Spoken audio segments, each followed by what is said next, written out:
Hey guys, and this time around it's raining Seekers, custom siege Seekers in the latest GotBot True review.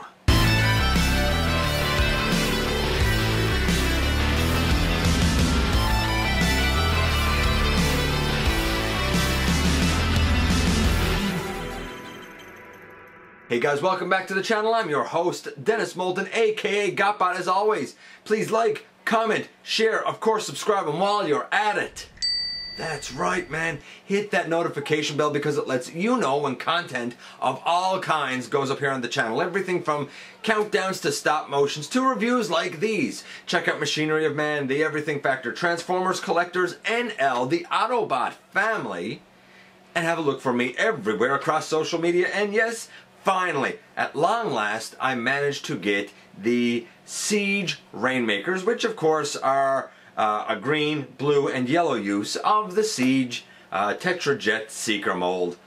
It's been used a bunch of times for these three guys, for Starscream, Thundercracker, and Skywarp, and for Red Wing.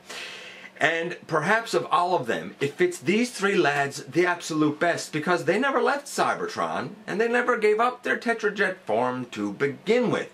You will notice probably here now that I've left the battle damage on when it comes to Tetra Jet mode because I'm okay with it, but we've changed a fair amount when it comes to the robot mode. I'm not going to go through the transformations because I showed it already with Starscream going from robot to jet. I showed it with Skywarp going from jet to robot. So we're just going to quickly look at them in their robot mode, or sorry, in their jet mode, probably with some of, if not all of their Seeker brethren. And then we'll have a look at them in robot mode and see exactly what I did to kind of change things up with these guys a little bit.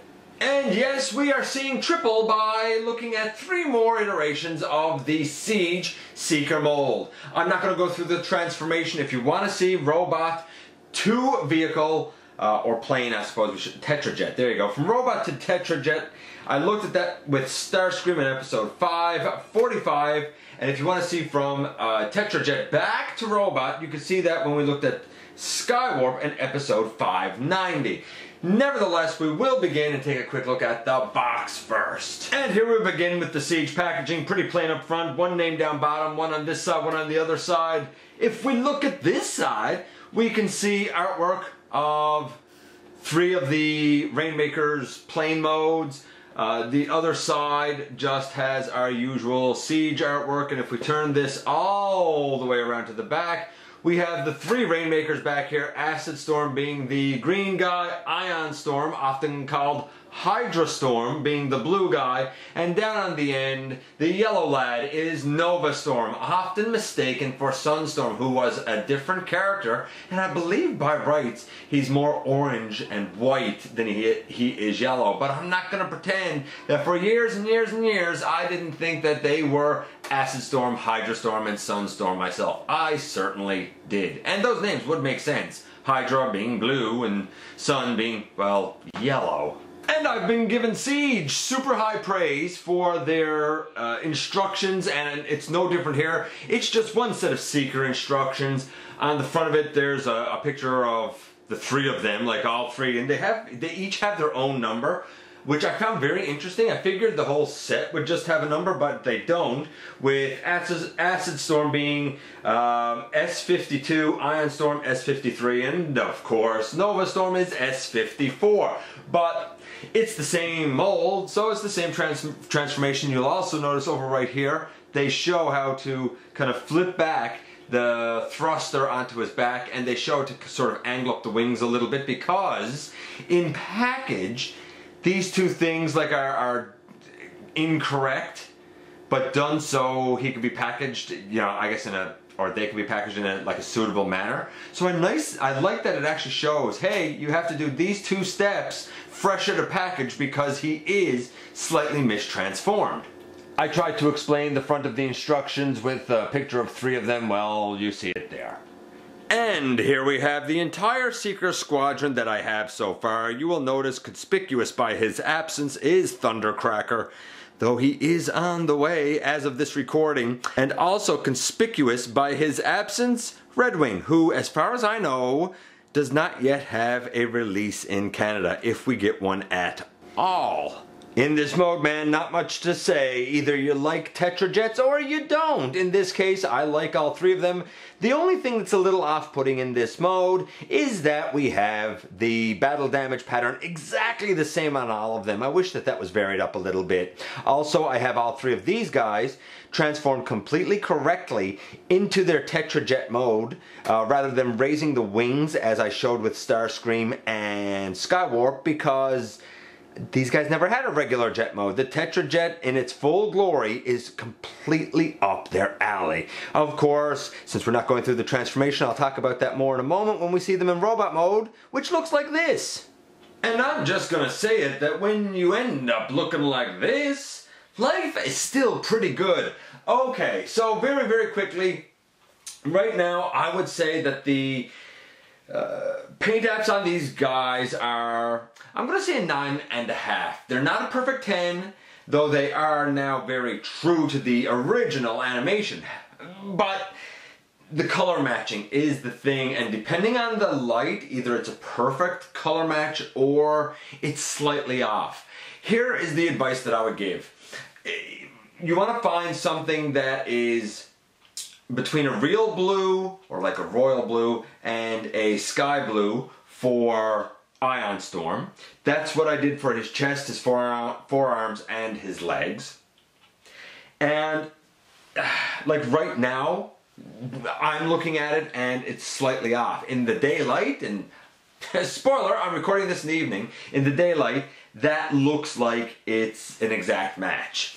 When it comes to Nova Storm in the center, I tried 6 different yellows, and I tried mixing different yellows, and yellow is a brutal color to match perfectly. This guy has 2 different color plastics of yellow on him, so I ended up trying to give up a perfect match, and I sort of looked at other yellow paint apps on other figures that I have. Titans Return Bumblebee, for example, or Legends class Shrapnel, and sort of see like, maybe I can get something to sort of match one of those yellows, especially the Titans Return B. Anyway, through it all, the closest yellow that I found was a gloss bright yellow by Craftsmart. I don't know about others. That's the one that I found that worked well for me and is pretty durable. I, of course, did the exact same thing, the chest, the forearms, and the shins. I don't know, I like it. I just like that he doesn't have the battle damage, though now some people are definitely going to say, hey, he's so much like more bland now that he doesn't even have that to break up his color. But they were solid in the animation, so I'm cool with them being solid here. Of course, down on the far end, we have Acid Storm. And again, I wanted to sort of try and color match the best I could for his neon. And all neon greens are not made the same. Same paint apps have been done on him. The best advice I could give you there, if you're going to try to match it, is to find what I would call a warm neon. And it's difficult to say, but like, there's warm greens, there's cool greens, if you know how color works. And this is a warm neon. I tried originally with a cool neon. It's strange. When you put cool neon next to warm neon colors, the cool neon green almost came off like a pea green. Like it wasn't quite right. So that's what I used on him. Again, same paint applications. Boom. Overall, while the color match might be slightly off, they're pretty close. As for the wings, the gray section that's on the, I guess, lower part, I painted that red and brought the red up the side of the wing, and then using a toothpick I done the white detailing. And I done that on all 3. I do think that that adds a pop of color. Though I took away the battle damage, I think I added more to the wings by making them animation accurate. Again, gloss paints used there, gloss acrylics. And boom, this is what we have, and I dig it, I like it.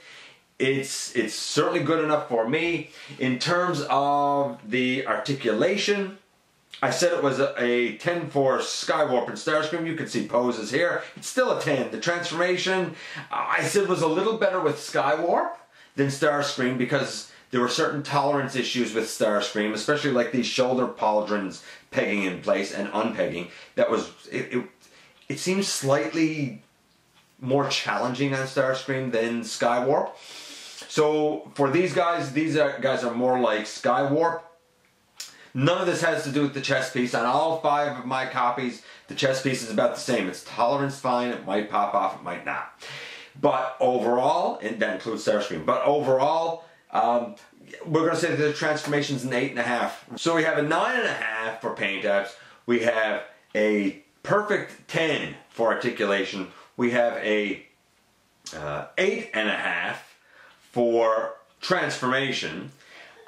Overall, this set, it's solid 9. Is it guilty or innocent of the price point? Actually, here, if you average out the price, these guys come out to be what the price of a Power of the Primes was, basically with taxes in. So these 3, though they are 3 of the same mold and 3 repaints, they're cheaper. And good, great. They're obviously going to be innocent. We don't have to do guilty or innocent. Here they are, with everyone's favorite Screamer of Stars, that being Starscream and Skywarp down on the end. Like I said, we do not have Thundercracker yet. Nevertheless, I think you can see the range of motion here. I think you can see the cohesive nature of this squadron. Yes, it's all the same, and I understand that that's boring, but it's also true and accurate to the characters. Overall, the mold is strong. This set is about as good a value as you're gonna get, I think, for this line, because you actually get 3 characters a little bit cheaper. And when have we had Rainmakers? We've had a few Acid Storms, but when have we had full-fledged, true-to-animation Rainmakers? Never. So, what can I say? Overall, I like the mold, I like this set, and I love the look of this squadron. Bring on Thundercracker. And here we are once again, and I know that this was sort of a quick, different review, but as you can tell, I still absolutely dig this mold. Matching the green on this guy was a little bit of a challenge because you had to find like a neon and kind of a gloss that would work well. Matching the blue was alright, a little bit challenging. Matching the yellow was easily the hardest. But you know, honestly, even the plastic that's on him is 2 different shades of yellow. So I kind of went with what I could get as the absolute closest. I think it's alright in the end. It's certainly better to me than the battle damage in robot mode. The gray looks great. But to be animation accurate, where it's gray should really be red, and of course we should have the white stripes, so I did add that. In the jet mode, I'm cool with them looking like this. It's a bit weird that they all have the exact same battle damage pattern, where they hit the same way with, you know, like enemy fire and hail of, I don't know, whatever the enemy is firing. I don't know, it seems weird that they all have the exact same battle damage pattern. Like, change it up just a little bit, reverse it or something, man. Nevertheless, I'm fine with it in play mode, and I've said that before. In robot mode, I love how these guys look. Absolutely dig it. Now, don't get me wrong, a lot of people are going to argue and say, hey, I don't like the monochromatic, they're too just one color. But if you look at the animation, as brief as it was, because it was not much more than a scene, they were pretty solid colors to begin with, so I'm kind of cool with it working out that way on the figures as well. Just so happens that the figures themselves are fantastic molds.